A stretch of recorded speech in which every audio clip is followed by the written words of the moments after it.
कुछ तस्वीरें दिखा देते हैं। प्रधानमंत्री मोदी अब से कुछ देर पहले एलएनजेपी अस्पताल पहुंचे थे हालचाल जानने के लिए। जैसे ही दौरे से लौटे हैं प्रधानमंत्री मोदी सीधे एलएनजेपी पहुंचे और इससे पहले जो मीटिंग्स का दौर है वो शुरू हो चुका है।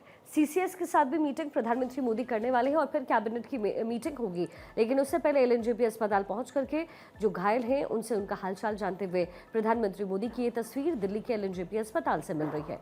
दिल्ली में जो घटना हुई है उसके बाद हर तरफ इस समय सिक्योरिटी के लिहाज से छानबीन की जा रही है। जो जानकारी अब से कुछ देर पहले हम आपको दे भी रहे थे, इको स्पोर्ट्स कार जिसकी कलर लाल है यानी रेड रंग की वो कार है, उसको लेकर के छानबीन हो रही है, उसको लेकर के तलाशी हो रही है। लेकिन वहीं दूसरी तरफ सरकार अपने स्तर पर भी काम कर रही है। सीसीएस की मीटिंग होनी है प्रधानमंत्री मोदी के साथ। जाहिर है ये जो कुछ भी हुआ है उसके तह तक जाना जरूरी है और इसीलिए तीनों विंग के जो मुखिया है, जो प्रमुख हैं, उनकी मौजूदगी आज देर शाम की मीटिंग में रहने वाली है।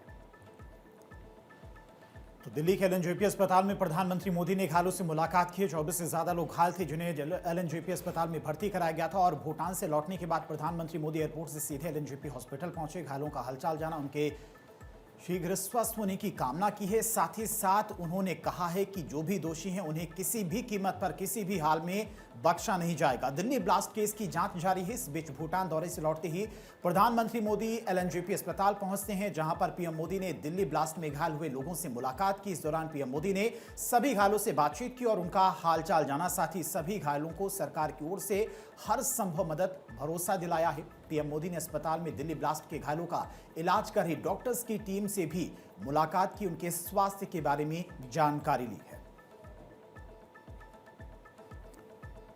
तो प्रधानमंत्री मोदी ने डॉक्टर्स की टीम से भी मुलाकात की। हर एक घायल के बारे में डॉक्टर्स से भी उन्होंने बातचीत की है।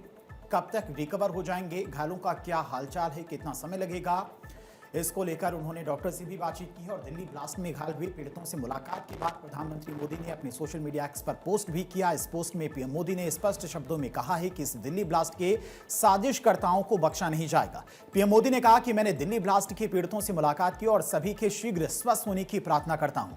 इससे पहले भूटान दौरे के दौरान भी प्रधानमंत्री मोदी ने कहा था कि दिल्ली ब्लास्ट के दोषियों को बख्शा नहीं जाएगा, साजिश की तह तक जाएंगे। तो साफ शब्दों में प्रधानमंत्री मोदी की तरफ से कहा गया कि कोई भी दोषी हो उन्हें किसी भी कीमत पर बख्शा नहीं जाएगा। आज बैठक भी होनी है सीसीएस की और बैठक में कुछ अहम निर्णय भी लिए जा सकते हैं।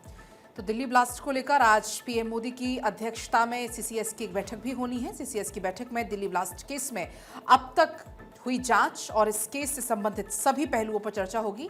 इस बैठक के बाद पीएम मोदी की अध्यक्षता में केंद्रीय कैबिनेट की भी बैठक होनी है। इससे पहले मंगलवार को दिल्ली में ब्लास्ट केस की जांच गृह मंत्रालय ने एनआईए को सौंप दी थी। जांच एजेंसियों ने आज भी घटनास्थल से कुछ सैंपल्स लिए हैं। एनआईए की टीम और संबंधित सुरक्षा एजेंसियों ने लाल किले के पास धमाके वाली जगह से जो सैंपल लिए उसकी जांच की जा रही है। सुरक्षा एजेंसियां मामले को तह तक जाने की कोशिश कर रही हैं। इन सबके बीच देश भर में सुरक्षा एजेंसियां सक्रिय हो गई हैं। भीड़ भाड़ वाले इलाकों में सुरक्षा बढ़ा दी गई और साथ ही दिल्ली, हरियाणा, यूपी, जम्मू कश्मीर में जांच पड़ताल की जा रही है। दिल्ली धमाके के बाद से यहाँ पर एजेंसियां कार्रवाई कर रही हैं। हर एक वाहन और हर संदिग्ध की वहाँ पे जांच पड़ताल की जा रही है।